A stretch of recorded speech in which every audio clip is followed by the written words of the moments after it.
All right, so we're all set to go. For those of you who don't know me and haven't been through one of my trainings, I tend to be very informal. I'd rather have your questions as we go through, if they're on topic, of course, and I will stop. There's a big crew here today. We've got 84 people signed on here. So there are 81 of you who could have questions. So I'd like to keep them to the chat box, if you would. If it's a small group, I don't mind people unmuting themselves or raising their hands, but I need help when they're this big. So you can help me out by using that chat box. And Darren, if you see something I missed or you don't get an answer, just throw that question in there again. And yes, the PPT and the recording will be sent to all of you. All right, so let's start talking about supplemental security income. The most important thing to understand about supplemental security income is that it's not a Social Security program. It doesn't say Social Security, it just says security. This is a federal welfare program that somehow ended up at the Social Security Administration. For years, I started practicing about 4 years after SSI began. And at that time, there were many people in upper management of Social Security who were just resenting the fact that they now had to implement and administer a welfare program. They always believed it should be a DHS, and you might find some of them are still around, but I think most of them are retired. So it is, again, not a Social Security program. It is a federal benefits program. It is paid to people according to categories, according to income, and according to resources. It is Title 16 of the Social Security Act. Unlike SSDI, this program is usually known as SSI. It's what we all call it. It was implemented in 1974. It passed under President Nixon in 1972 and took 2 years to get together. The idea was to take all of the general relief programs, all of the programs for the blind, for the disabled, sometimes for the veterans, and put them all together as one program. Yeah, and what it was intended to allow was to create a standard level of income for people to meet their needs. This is also the most ignored program in the social service, in the social network system. None of these numbers have been updated appropriately since 1974, some of them in 72. So as we go through, you're going to see some numbers that make no sense. And it's seriously because Congress has ignored this program. When it went through its 50th anniversary in 2022, it was typically called the most ignored public benefits program in the nation. Wow. Yeah, so we have categorical tests, because it's a welfare program, we have all kinds of tests. And these tests are aged 65 and older. Now, for some of you who are younger, I was able to retire when I turned 66 and 4 months. Some of you can't retire till you're 67.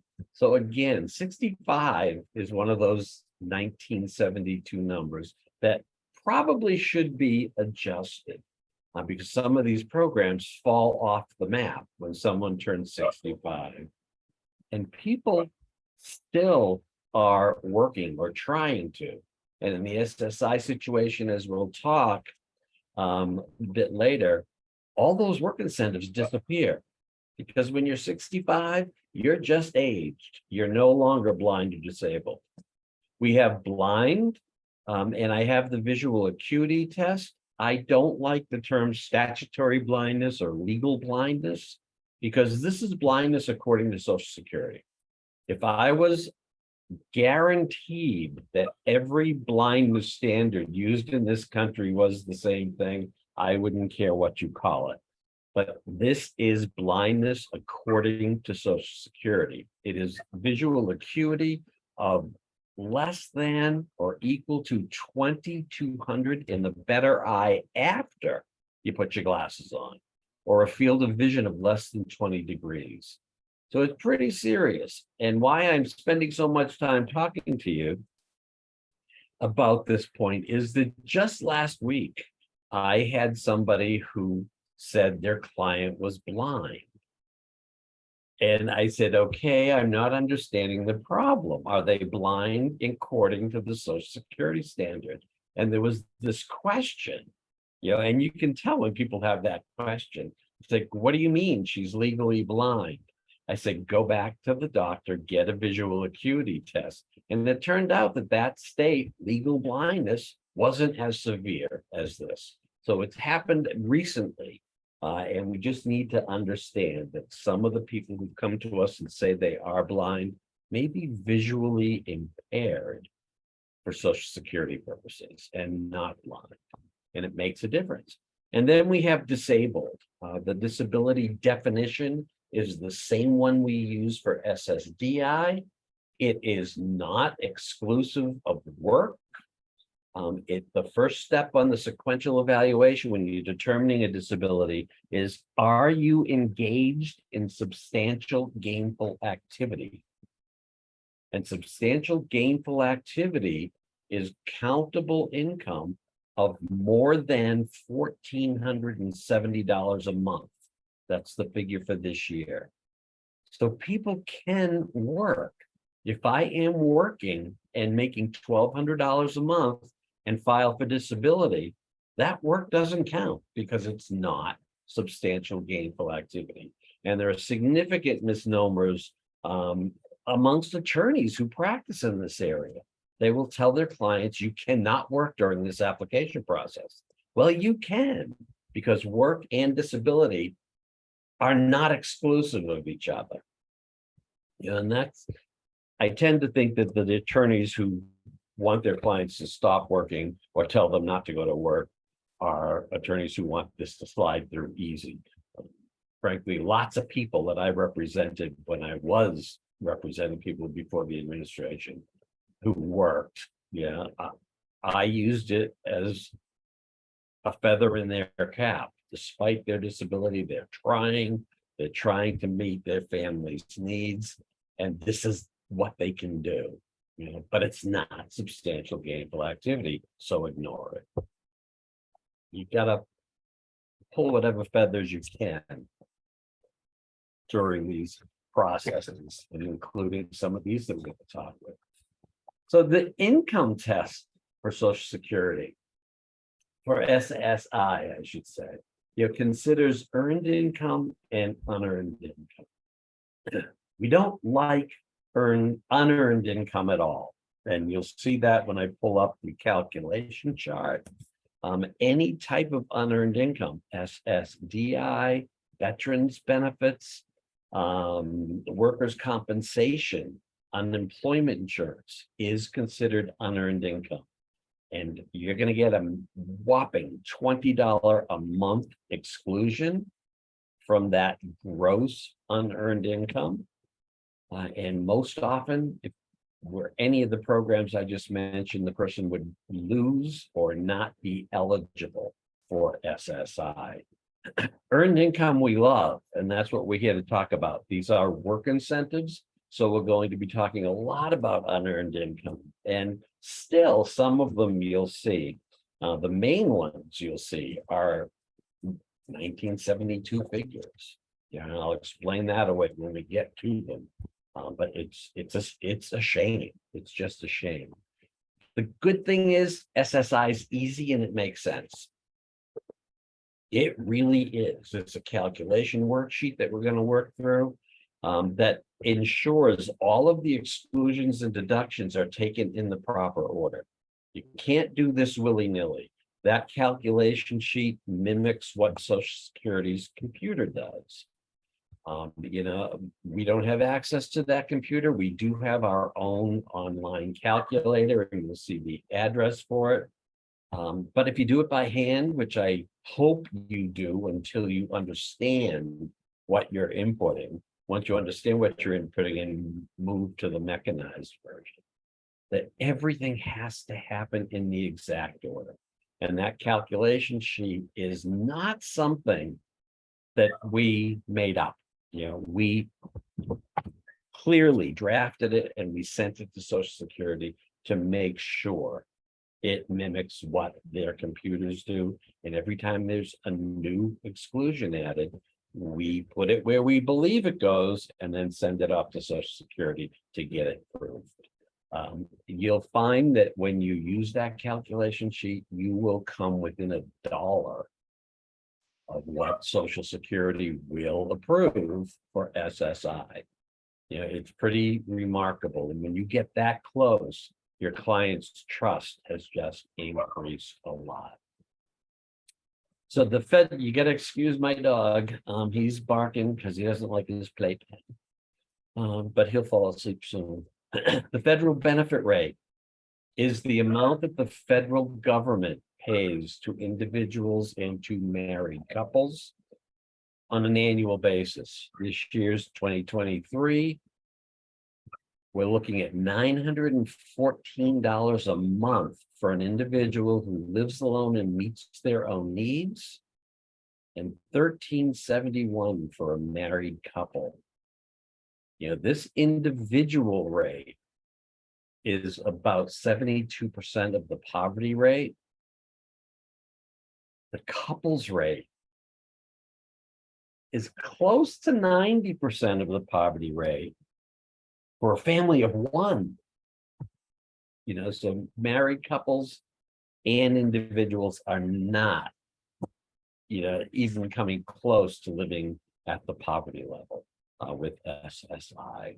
Again, the failure to attend to these numbers and increase them. So let's get into this worksheet. You get the fancy version here. Here's the website, ytionline.org, blah, blah, blah. SSI-calculation-worksheet, and you will find it online. It's free for your use. But seriously, play with it by hand. Once you understand what you're putting where, we can, I believe it's safe to go there. If you're going to call me, you're going to put up with my pencil, my piece of paper, and my Texas Instrument calculator.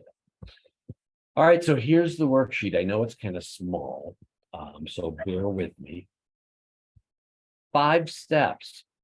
4 of them are completed by Social Security. So step 1, unearned income. The general income exclusion, that's what I told you about, is $20.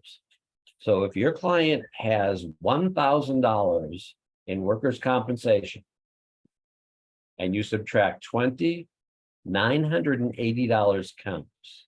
Now, already that for an individual, the maximum is $914 that will be provided by SSI. So there's no need to continue. That person is not going to get SSI. Simple as that. Step 2, earned income. We always start out with gross. So we're not talking about take-home pay here. This is gross earned income. We've got a student earned income exclusion that we're going to talk about that is fabulous. And unfortunately, the most missed exclusion on this calculation sheet. Social Security just doesn't know if your kid's a student. So if they're 18, they're clearly graduating and they're not a student anymore. We got to tell people. The general income exclusion, if you're not using it up above, so that $20, if you have no unearned income, comes off below. You're not going to lose that $20. Then the earned income exclusion. It's a big $65 a month in earned income. Now, if you go back to 1972, and I happen to remember this very clearly because that's when I started working, The minimum wage was $1.65 an hour. Yeah, and if you multiply that by 40, you come out to just about 65 bucks. So what used to be a week's pay has shrunk to what, 4 hours? 5 hours worth of work. That needs to be changed dramatically. But we do get 65 bucks. Then we look at impairment related work expenses. Those are some of my favorite things that are there. They're hiding right in front of you. And we have to dig those up with our clients. And then we divide by 2. Now, I am a math phobe. I hate math. I never understood it. Yeah, and somehow this formula, subtracting 65 and dividing by 2, tells me, even the significant math phobe that I am, that Social Security cares about less than half of what you earn. There is no way using this formula that your client will not have more money at the end of the month working. Their SSI is going to drop, most certainly. Their SSI could go away, but they are still going to have more money. We add them all up in step 3. And in step 4 is a little tricky here. We have to pick our client's base rate. So what's the most they can receive from SSI? We have the federal base rate, federal benefit rate, which is $914, because your client is living alone and meeting their own needs. And then we have the VTR, the value of the 1/3 reduction. If I am living with Darren and I am not paying my fair share of the monthly expenses, my SSI grant is impacted by the value of 1/3, and I get dropped to $609 because I'm receiving food and shelter free or at a lower cost than it should be. That brings us down to the answer here, the adjusted SSI payment, which says, okay, Don, you're going to go to work. Congratulations, you're a success story. And your SSI is going to go down to $200. Well, all Dawn understands at this point, because she hasn't gone to work yet, now I have to live on $200 a month. And she's probably going to run out of my office screaming. So we added step 5. And this is the tally of what your total financial outcome is. We take your adjusted SSI, we add gross income, we add gross unearned income.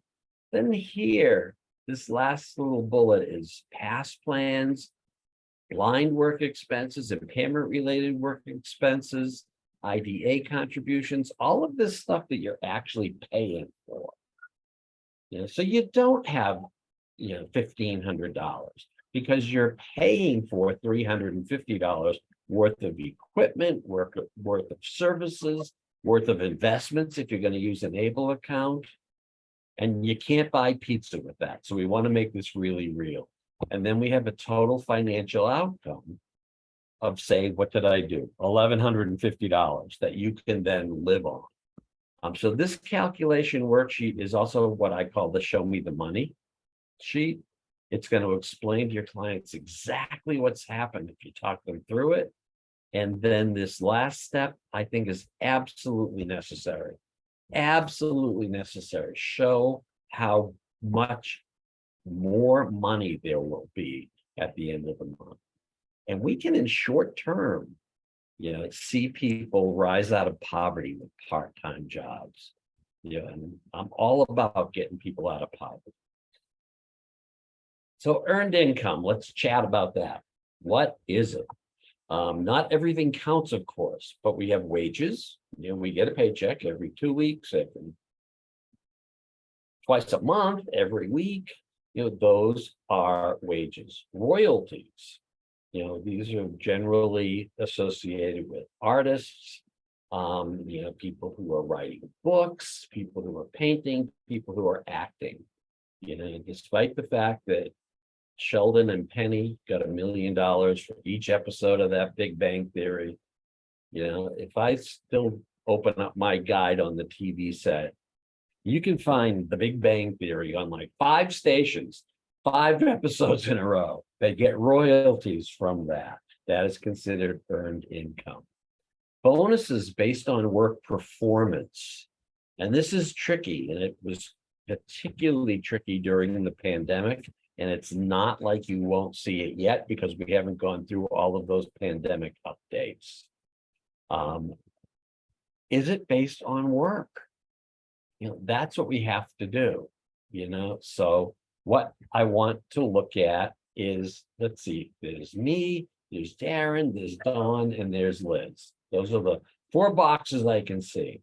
So if we all get bonuses and we start talking at lunch, and I say, I got $1,000. And Darren says, I only got 500. And Liz says, I got 2,000.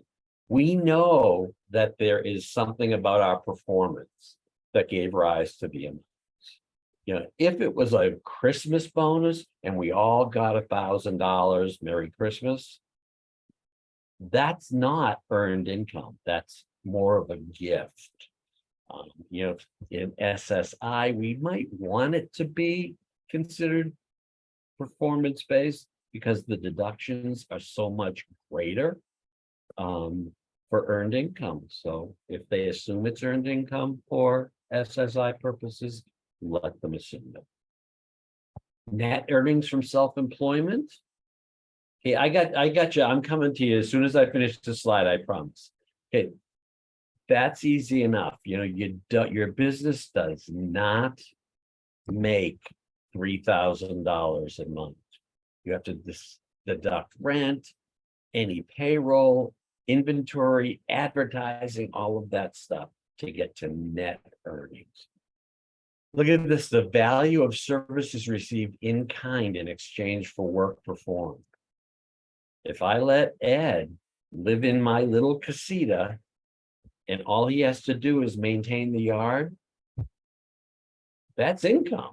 The rental value of my casita is now income to Ed. Payments from a sheltered workshop. This should not even need to be here, but it is, because we're still seeing clients come to us saying, I have an overpayment from Social Security. You know, they tell me I owe them $300. I can't figure out why. Because the workers, supervisors in sheltered workshops still tell people their income doesn't count for SSI.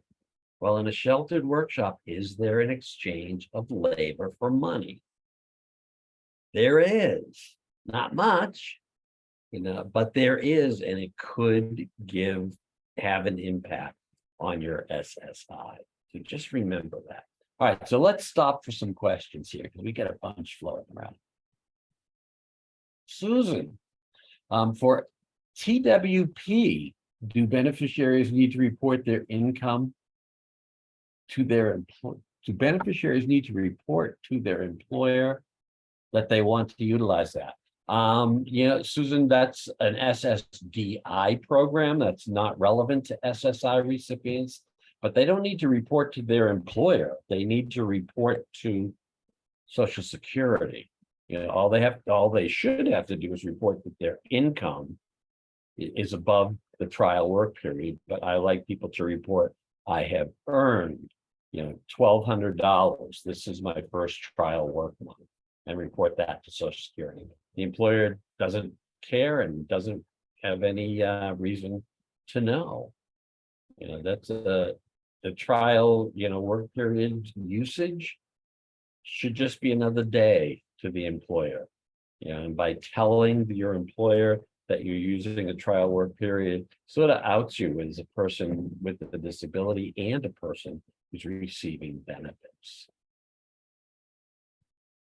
All right, so we're going to move that little toggle then. Yeah, and Amanda had a couple of questions. One is about SSDI ticket to work, and the other one is about income. I don't know, Amanda, do you want to unmute? Sure. I think the one that I want to ask that is more pertinent to what that they're talking about today is our company does profit sharing for employees, and at the end of the year, people can get different amounts. It's based on the amount of hours you worked during the year, not based on performance. Yeah. But people do get different amounts. Do you think that would count as income? I think, where it's based on the hours that were performed, then I think it's work performance, so it would be earned income, yeah. Okay, thank you. And that's a good thing. That's a good thing. Thanks, Amanda. Okay, I'm looking at trying to get to the questions. That's the profit sharing. Okay, I'm going to ignore the TWP questions, and Darren, if they're going to get my email address anyway. So if you have TWP questions or anything that's related to Title II, just drop me an email. And I'll get that information to you. All right, how about unearned income? Unearned income, I'm going to go all the way down to the bottom here. Money that's provided without any labor. Yeah, and that is the basic tenet of income. And the value of the income, how much labor was performed compared to the money that was received. And then we can determine how much somebody actually did earn. But look at all these public benefits. SSDI, veterans, railroad retirement, workers' compensation, unemployment. Notice none of these are needs-based.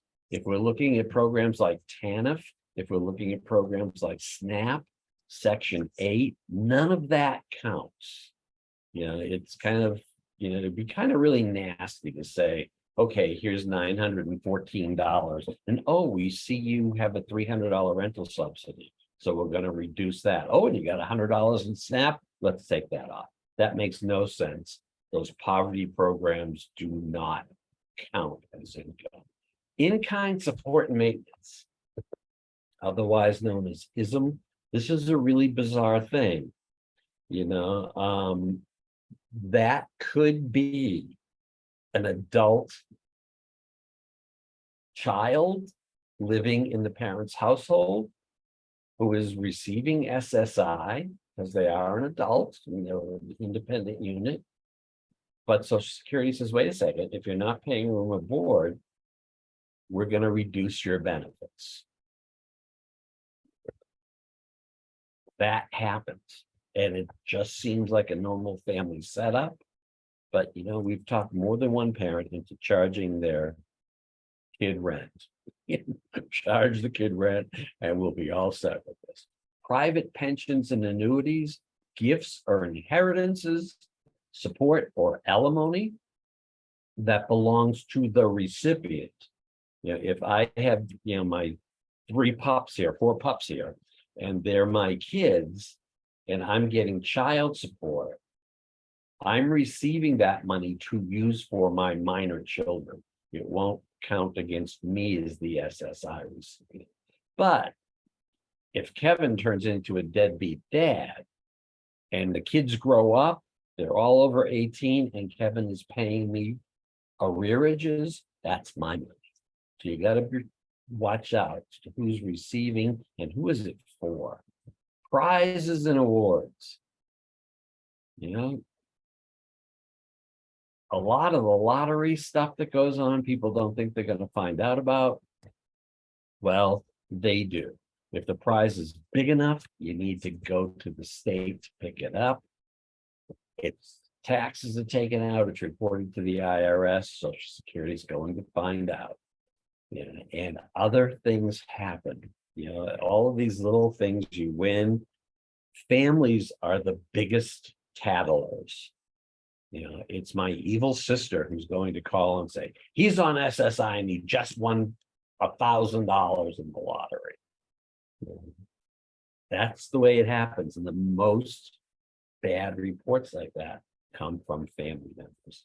Dividends or interests. If you have any of that stuff, I don't think Social Security is concerned about the 7 cents I got an interest on my checkbook last month, but they could be. Basically, again, any money provided without labor. All right, and Ronald's asking, does volunteering impact your SSI? Not right away. So you could volunteer to determine what your work capacity is, or if it's minimal volunteering, it's not going to affect anything. But if you're getting to the point where I am volunteering 20 hours, 30 hours a week, there could be an indication that I can work. The fact that I'm not getting paid is not going to reduce my SSI, but you're challenging the whole notion that I can't work. I can't perform SGA. So if I'm working and the job generally pays $15 an hour and I'm at 30 hours a week, somebody's going to look at you and say, are you actually disabled according to Social Security? All right, is there a separate calculation worksheet for SSDI? Nope, SSDI is a totally different animal. And because it's not poverty-based, if you have any of these deductions, you just take the gross income and subtract it. It's that easy. It seriously is that easy. All right, so let's move on to resources. We're still not eligible yet. We've gone through income, we've gone through your category, and now we have resources. And this is, the rule says cash or liquid assets, real or personal property that the beneficiary owns and could convert to cash, which could be used to provide shelter. Now, I think that is like everything I have, but again, resources do not all count. A resource is also counted or excluded as of the first moment of the month. So if I receive a car today as a gift, it's income. But does it count as income? And I'm an SSI recipient, I can have a car. It's not going to count as income. Why not? I can't eat it and I can't sleep in it. So that's the story with the car. Next month on September 1st at midnight, Social Security will look and say, aha, a new car. Well, he doesn't have another one. He's an SSI recipient. The first car doesn't count, no resource. Or they're going to look at your bank account. Midnight, September 1st, how much money do you have in that? Are you over or above the stated resource level? If you're under that, you're fine. If you're above it, you are not going to get paid SSI. Now, you got to understand that the SSI check has likely already been deposited into your checking. So you're not eligible for what you've already received. We're going to talk about this a little bit more. The resource limits are also set by statute. They are not subject to regular cost of living increases. The current limits were established in 1987, $2,000 for an individual, $3,000 for a married couple. And we all know that that's absolute garbage. It just is. $2,000. What happens if your car breaks down today? What happens if your refrigerator breaks? These, in the last Congress, these numbers were supposed to go up. We all expected them to go up to $10,000 and $15,000, which I think is a little more reasonable for those rainy day needs. But this has got to go up and be pinned to cost of living as well. And why it didn't is beyond me. All right, so I'm going to look at what's in the question box. Oh, you're going to get everything, Christy. Don't worry about that. We're going to send everything out to you. Seeing anything I need to answer yet. So let's talk about work incentives. There are lots of these work incentives. We've gone through them all. It's a needs-based program that's very, very impacted by earned and unearned income. So what we need to do is talk about countable income. And when you look at earned income, the deductions are fabulous. So we can take gross earned income and start whittling away at it by using these numbers. And again, warning, this is a warning. I should put a big warning sign in. You have to understand that the different types of income have to be treated in the order according to the calculation sheet. And all of the deductions and exclusions are done in the proper order. And that's why this sheet looks really redundant. Because there are lots of remainders and then subtract something else and another remainder.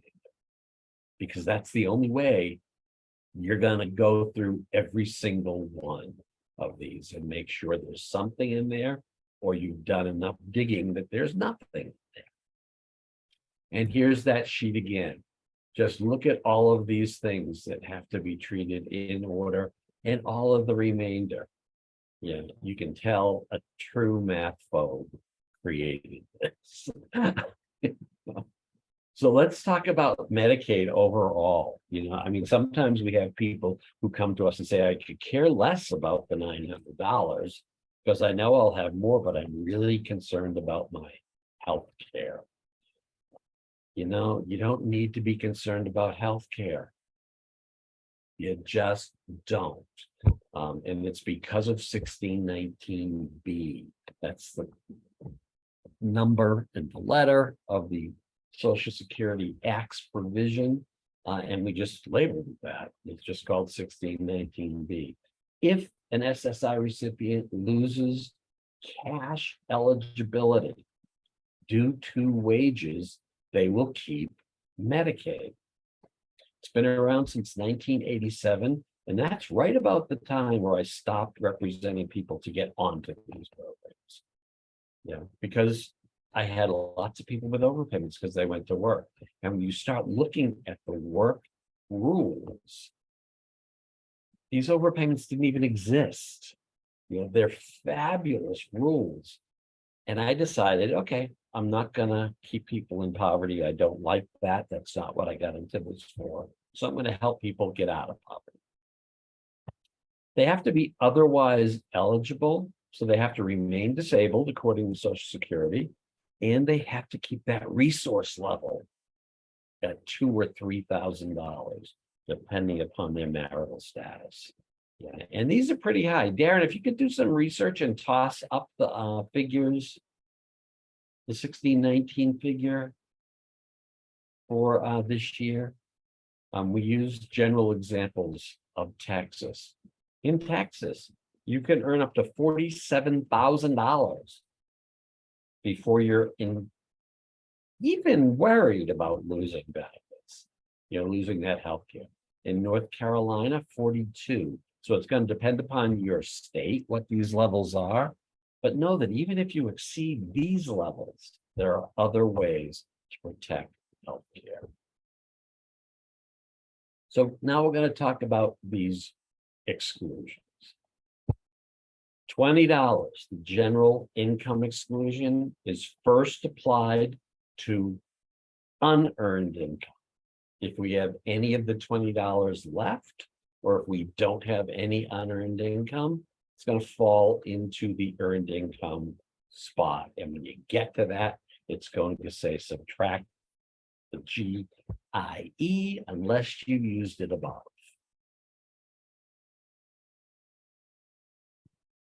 Did I do it? I just missed something. Yes.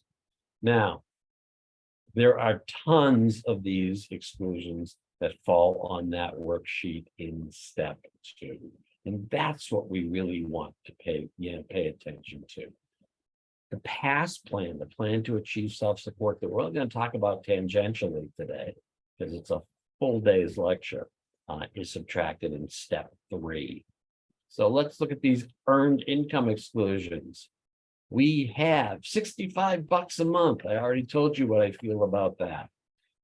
That should be a week's pay at, I guess, the federal minimum wage, at least. I mean, so many states, it's a wonderful thing about New Mexico. It's up to the counties, sometimes the cities So Santa Fe's minimum wage is different than Albuquerque's minimum wage, different than Taos's minimum wage. It's a very bizarre situation. But I'm looking to get that up to, $12.50 an hour for full-time employment. Just me talk. Everything else is coming off of this. I want to give you one quick example of what this exclusion means.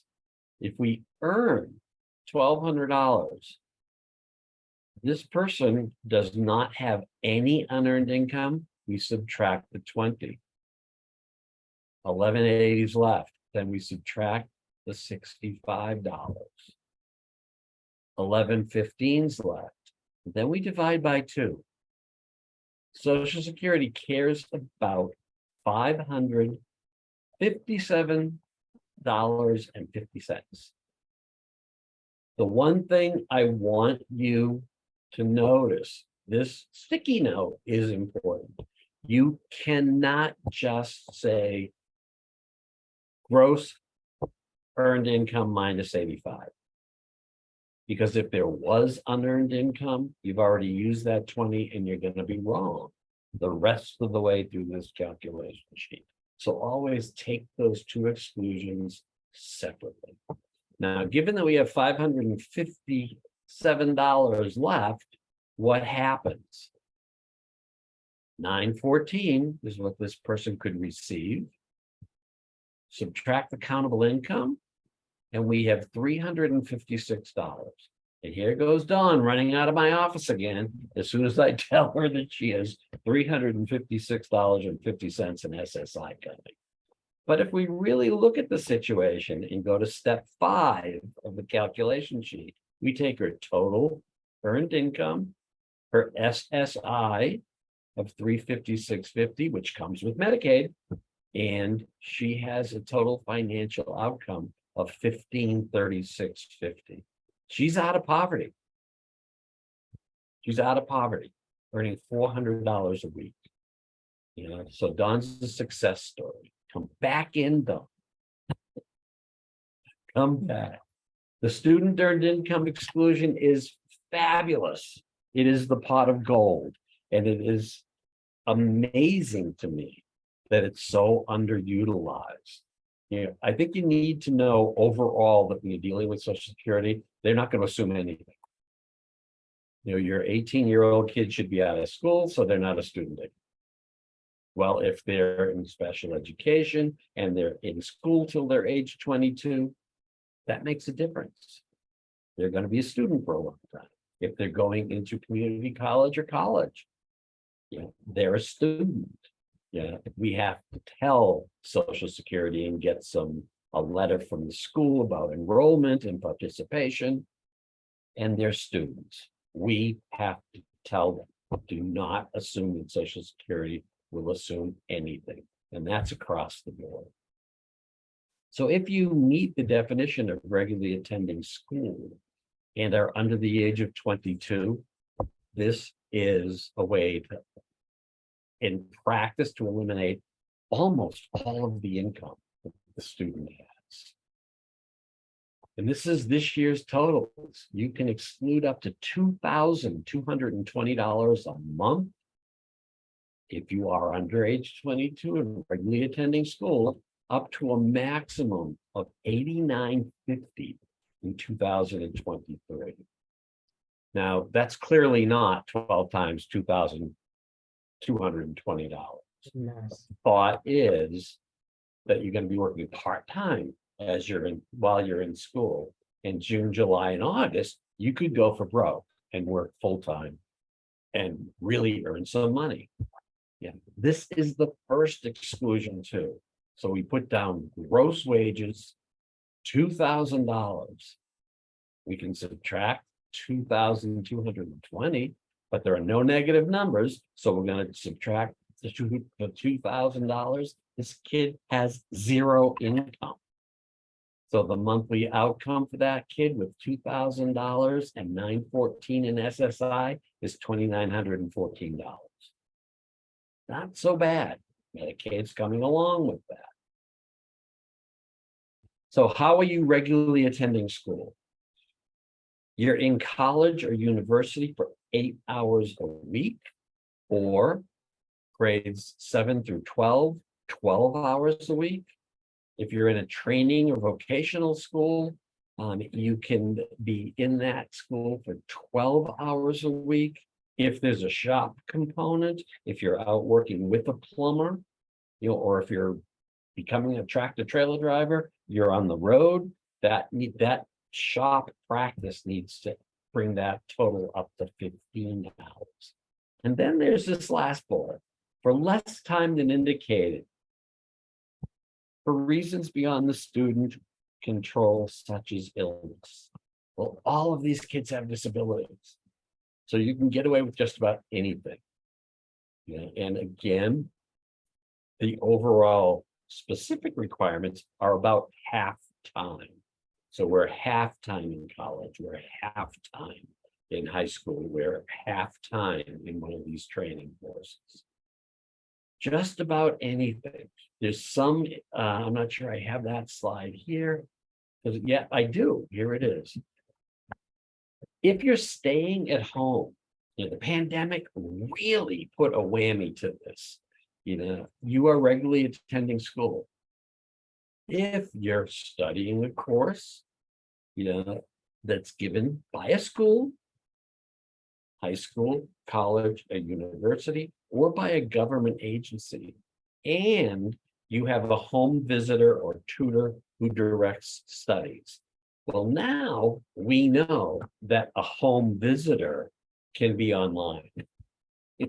Zoom got us all visiting with each other virtually. So we don't have to have a tutor that comes to the home.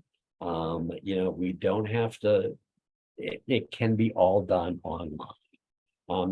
There was this news show I saw where a kid wasn't quite living in a bubble, but he was really in a protected environment at home and couldn't go to school. And he had a computer set up on a robot, his laptop, and this robot, it was developed by some scientist someplace, would actually allow him in his capacity as a laptop to turn so he could face the people he wanted to speak to. It was so cool. That kid was attending school, and it doesn't matter how you do it, where you do it, it's got to be a legitimate program. And homeschooling counts as well, provided your course of studies meets the Washington State statute. Sounds like a computer or tablet shelving. Absolutely. Keisha has a question. An 18-year-old that is still in high school and still lives at home, does SSI need the parents' income reported every month or not? Only if it changes. Parents' income is going to trickle down to that student through a deeming process. And if the parent gets a raise, if the parent loses the income, then just think during the pandemic, if you were a first responder, you had to work, and sometimes your salary went up a couple of dollars an hour.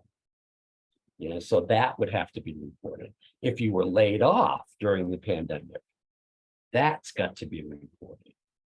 But otherwise, if the income's stable, it's usually good to report it. Ask Social Security to consider this my income until such time as I let you know.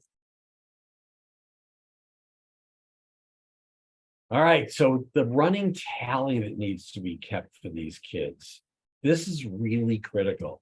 Because if we have a kid that's really going for it, and he's working part-time, and during the summer, there's going to be a lot of money coming in, but it's not going to go above the $2,220, we need to let the parents know when during the course of the year might this situation change. Because we could have a student, this student here, who's earning $975, has no countable income whatsoever. But look at the $970, $75, if you keep working, the total income for the year is $7,975. Still, none of it counts. None of it counts. This kid gets full $914 or $603, depending on how they're living, all year. If this kid does go for broke during the summer and earns $2,000 a month, that's $6,000 of your $89.50. Usually in that situation, we're looking at September, October, where we have a couple of bucks left. So we're going to subtract that in September. And then in October, there's nothing left of the student earned income exclusion. That's a big change. The family did not want this kid to go to work because my SSI is not coming through. Yeah, and it's like, well, it's not your SSI, it's your kids, but parents need that money. It's honestly going to support the household. And that kid lives in the household, so is benefiting by heat, housing, and electricity. And that's legit. So we have to talk to everybody and say, look, in September, your SSI is going to drop because we're losing that last little chunk of SEIE. And in October, November, and December, your SSI is going to drop according to the regular formula. Maybe, little Joey gets to come to Jesus talk. As my boss used to say, Ray, we're having to come to Jesus talk. And I knew I was in trouble.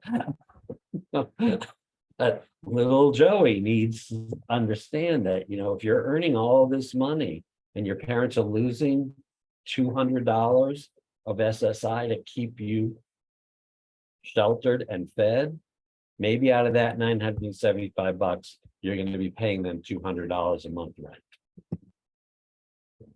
Just to make things going, make sure that the family entity knows what's going on and when changes will happen. Here we go. Impairment related work expenses. These are a few of my favorite things. They truly are. And I love these things, partly because they're very valuable and partly because there's no end to your creativity when it comes to impairment related work expenses, or IRWEs. These are the same definition in the SSDI program, but they're used for a very different reason. In SSDI, we're looking to bring countable income below that substantial gainful activity. In SSI, we are looking to keep the SSI payment up where it would otherwise be impacted by countable income. So because of the math, if you do have an impairment related work expense, you get 50 cents back for every dollar you spend, because it comes in before we divide by 2. But it does decrease countable income, and more often than not, you'll find that everything is going to turn on a $3 package of Band-Aids. And that's going to save you for the month. These things are wonderful. And here's what happens. IRWEs come in above the line, divided by 2. And we use this a little later on too, because BWEs, blind work expenses, come below the line. So they're getting a dollar for dollar deduction. But let's talk about some of these things. What are they? It's an item or a service that's needed to work. So we're going to buy something. We're going to get a service. I need it to work. I need it because of an impairment that I have. And I'm paying for it. I'm paying for it. If I'm not paying for it, it's not an IRWE. So all 3 of those criteria need to be met. Now, this second bullet is pretty important. It's the month's worth of IRWE. It's not 20 days, because those are the days that you're working. I've had some very upsetting stories. One of the most obvious and stupid experiences was I had a woman who was in a wheelchair because of spina bifida. She had to catheterize herself and she used adult dependents. And Social Security told her they would only count the cost of the diapers and the catheterization equipment she used at work. Well, if she doesn't use those products on the weekend, she's not going to work on Monday. Like me with my blood pressure medication. I could deduct that as an impairment related work expense if I were on SSI. I could deduct the copay because I have insurance that pays for the rest of it. But if they said to me, only the pills you take during the work week, if I don't take them on the weekends, I'm not going to work Monday. So it is the full expense for the month that we're talking about. And here, once again, are the three criteria. It must be directly related to one or more impairments. Now, that means that we're constantly reporting new impairments, right? New impairments. So if I was diagnosed with diabetes and I was found disabled for that, if I did then develop neuropathy in my hands, and that wasn't listed specifically, that's a new impairment. If I begin to develop a visual impairment, that's a new impairment. So things may need to be reported. They're not reported so that they're going to do a disability determination. They're reported solely for the purpose of getting it on the record to claim the IRWI. You must need the items or services to work. Here's what I explained to the Social Security person who was questioning the diapers. I said, you need these services to work. That's okay. That's a subset of life. She needs them for life. Therefore, she needs them to work. And I got this, oh, that makes sense. Yeah, it makes a lot of sense. And that little makes a lot of sense turned a termination and a $21,000 overpayment into no overpayment and a continuation of benefits. It's infuriating what goes on in those offices. Okay, and the cost must be paid by the beneficiary and not reimbursed from any other source. That includes insurance, that includes mom and dad. If mom says, oh, I know you got $50 worth of co-pays every month, so here's $50. The month's expenses are not IRWIs because I was reimbursed. Now here, the expenses must have been paid in the month in which the beneficiary worked. Yeah, that's true. That's usually not even considered.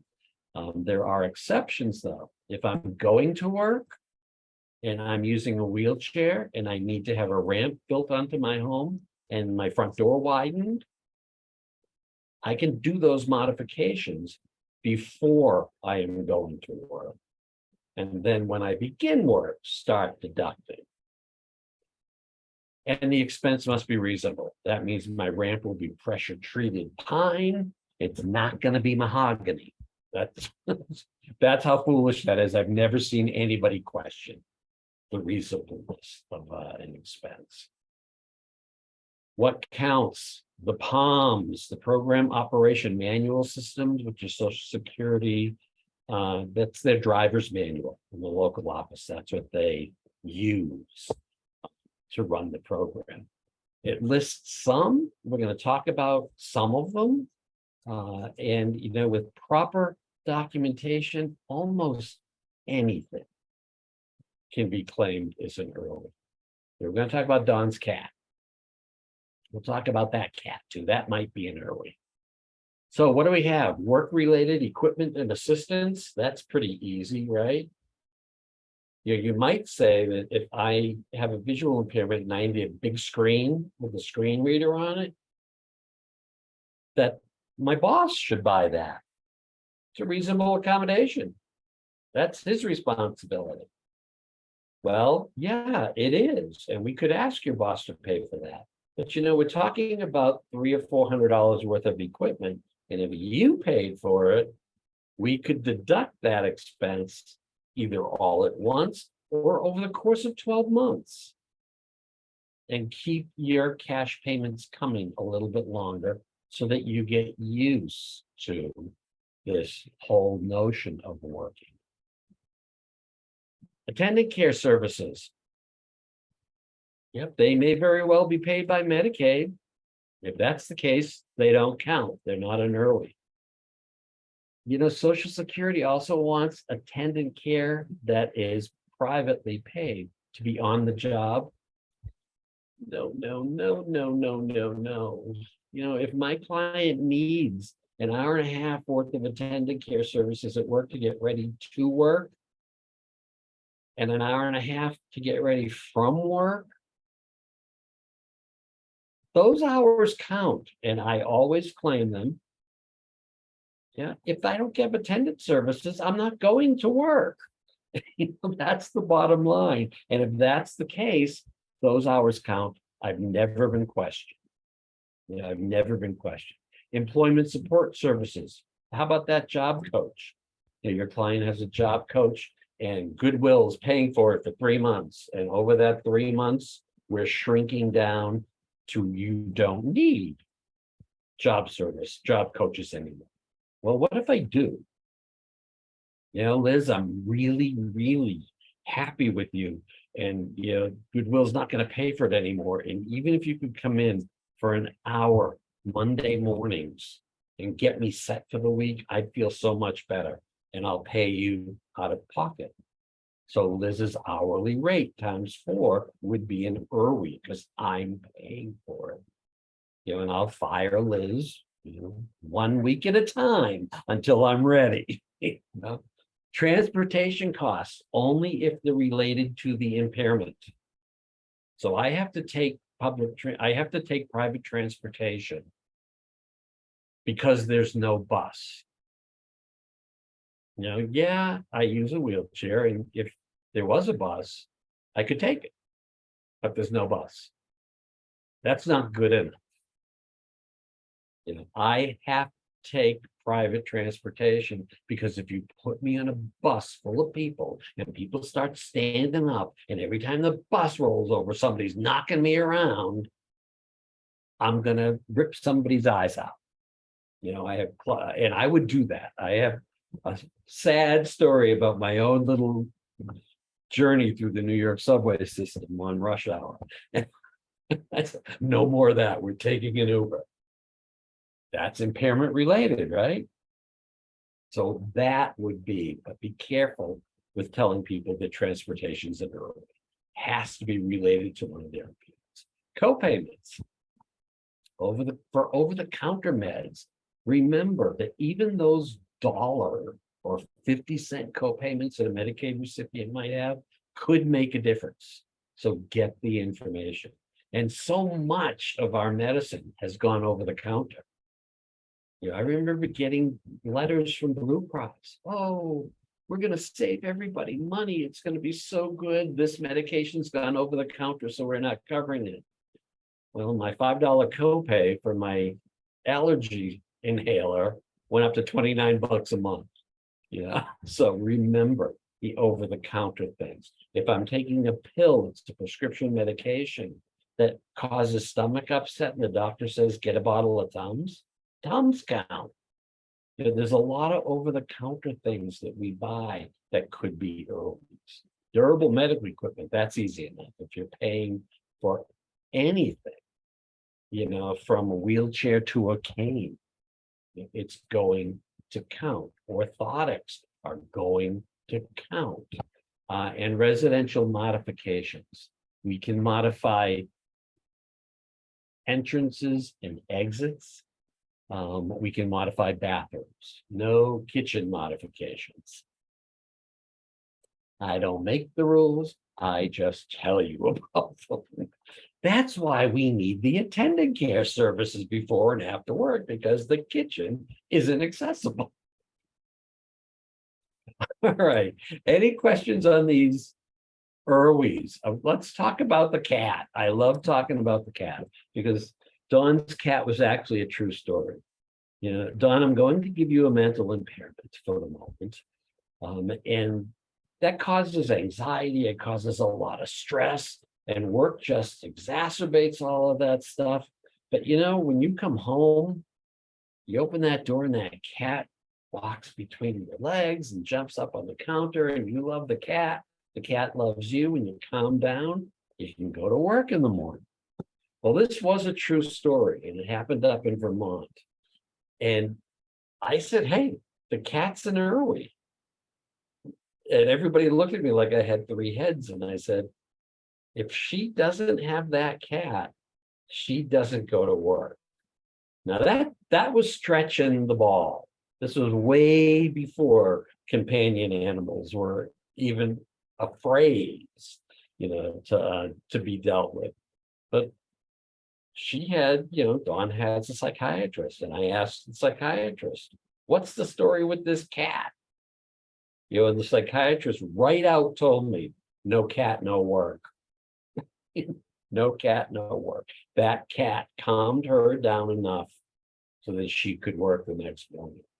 And the psychiatrist wrote a letter to support that, and the cat became an Irwin.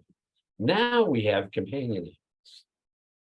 You know, I believe that my puppies are companion animals. You know, that they help me.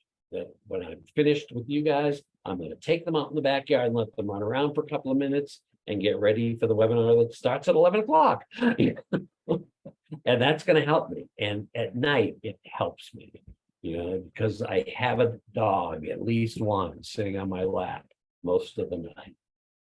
Unless they piss me off and I can't watch a good TV show. So remember all of these things. And when you talk about an animal, it's not the animal.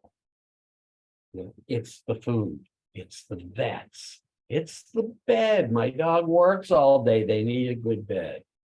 You know, all of that stuff counts. Licensing, training, grooming. Just like, let's talk about durable medical equipment. I had a client once who used air conditioners. You know, and they had HEPA filters, and he wasn't living in a bubble, but it was real close, you know, no knickknacks, a very bare apartment. We got, because of his severe asthma, the air conditioners to be Irwins. Well, that means replacing the filters. That air conditioner is plugged in. I know my mother used to yell at me, we don't put the air conditioner on until everybody's home, it costs a fortune. So I want to know how much it costs to run that air conditioner every month. It's all Irwies. You just don't look at one thing. Can you drag in other expenses that are associated? And truly use your imagination.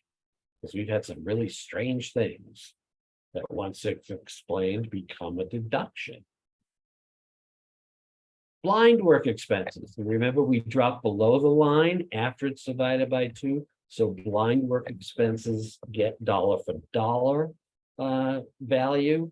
It's because of the blind lobby. There's no other explanation. This is an SSI only program, so it's not going to be seen in the SSDI program.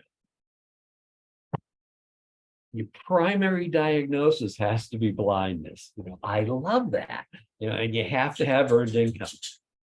You know, blindness always rises to the top. It's never a secondary. You know, it's never a secondary diagnosis. I mean, how could it be? You know, look at the definition. Remember what we talked about in Irwin. This is a necessary or ordinary expense attributable to earning income. If you've never sat down and figured out how much it costs for you to work each month, I don't recommend you do it because it's a painful thing to see.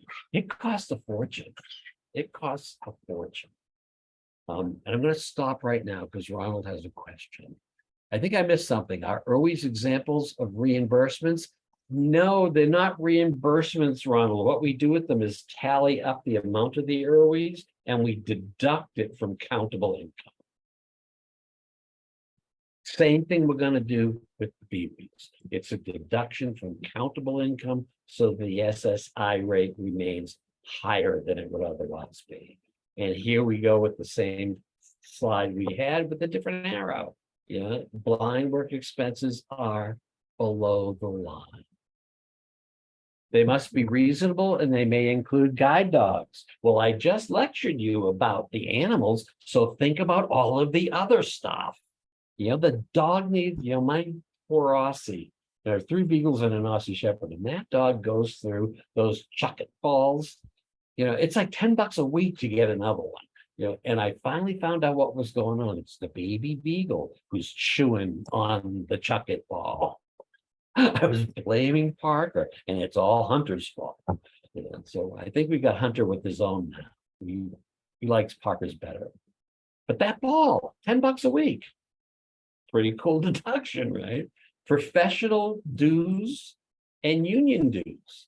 You know, when I was working in Boston, our legal services office was unionized. I paid union dues. That bill every month was a deduction. Professional associations, I have to pay for my license to be renewed by the Mass Bar every year. You know, that is a necessary cost of me earning a living. So it's a deduction. Transportation to and from work. No questions. You know, if I'm blind and I don't have a means of taking a bus and I call Uber, okay, call Uber.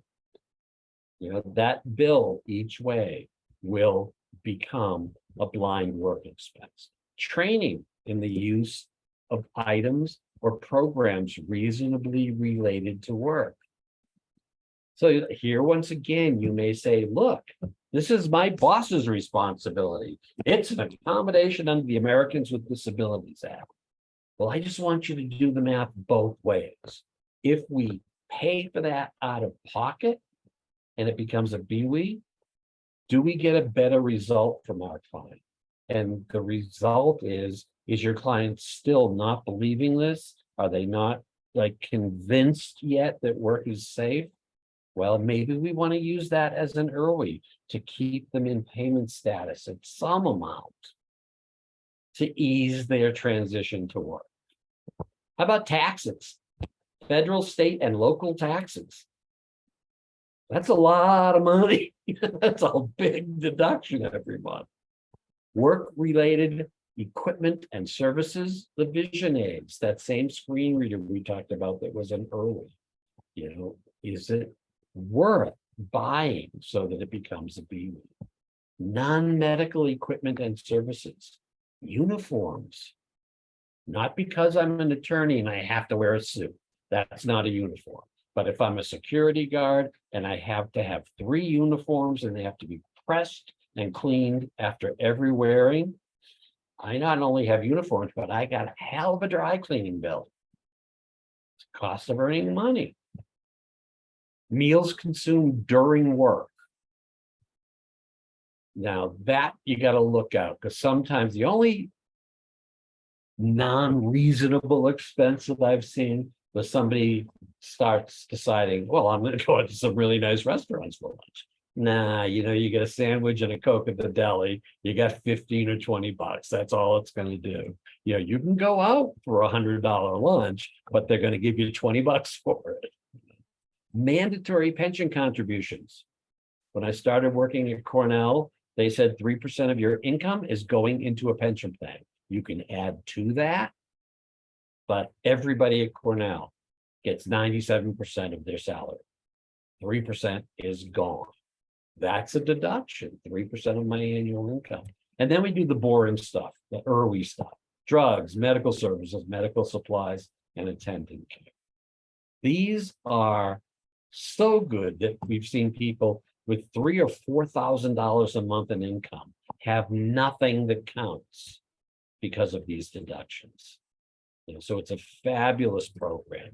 And you have to meet the Social Security definition of blindness to participate in this program. All right, and plans to achieve self-support. I believe this is going to sum things up for us today. This is a plan to achieve a vocational goal. That's it. You know, I have to want to attain a goal. There was a big issue way back in the late 80s, early 90s about people who had a pass to buy a car, people who had a pass to buy a computer. Social Security approved all of those passes, but all of a sudden, Social Security said, you're all committing fraud. These aren't vocational goals. Of course, my question was, how can you commit fraud if you approved it? You know, people sometimes don't see the straight line logic. Now the goal is important. I want to become a teaching assistant. I need an associate's degree to become a teaching assistant. And I need a car and a computer so that I can get to work and do my job. That's okay. But the goal is vocational. And what we can do is take something other than SSI to put into the pass. It is an SSI only program. You can't put SSI into the pass because if you have excess money, I want to talk to you about your living arrangements, and maybe you're getting something free and I'm going to reduce your SSI. So if I go to work and I'm earning $400 a month, I can put $400 into the pass to reach my goal. And it could be obtaining an education, receiving vocational training, starting a business, purchasing support. The options are limitless. They really are. There has to be a vocational goal, that's associated with all of this equipment you're going to buy, all of the training that's going to happen. What's the goal? You can't just go to college. Tell me what this is going to bring you. Don't tell me, and I'm not insulting history majors because I am one. Don't tell me that going to college for 4 years to get a history degree is going to get you a job. Because you can't sell history. I tried that once. It looks like I'm going to law school. But these are very specific savings and spending plans.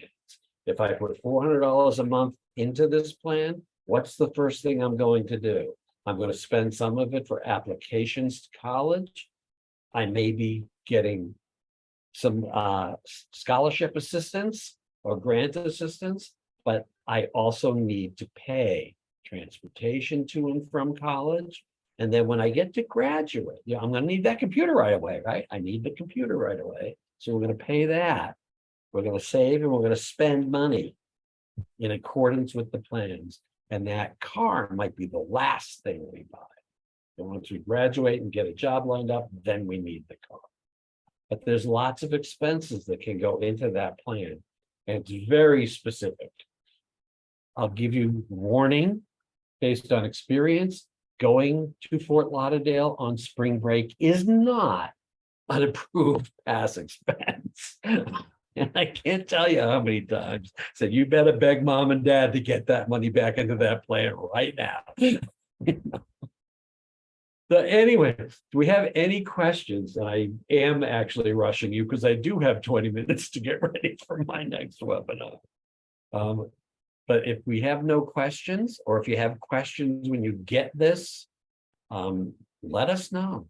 Darren, back to you. Yeah, well, I kind of like that idea for my work-life balance and mental health, that I do need a vacation to the Keys, and having that be supported by Social Security would be like a dream come true, I guess. So thank you, everybody, for hanging out for this early edition of the monthly webinar for supported employment. And thank you so much, Ray, for providing this presentation to us. I'll be getting that PowerPoint from Ray, and then I'll send that and the recording out to everybody this week. So there will be some additional information. And if you have any questions or want a copy of the SSDI training that Ray did in June, I can also include that when I send it out. So you kind of get both the SSI and SSDI, but we only have the recording for today's presentation. Thank you all for some great questions and some great interaction. I know this was a lot of information. I did put the red book in the chat for some additional desktop reference. And I also want to encourage people to think about a course coming up in September that will be focusing on different webinars, focusing a more deep dive into the SSI benefits and work incentives process. So definitely I will include folks on today's training when I do some marketing for that coming up.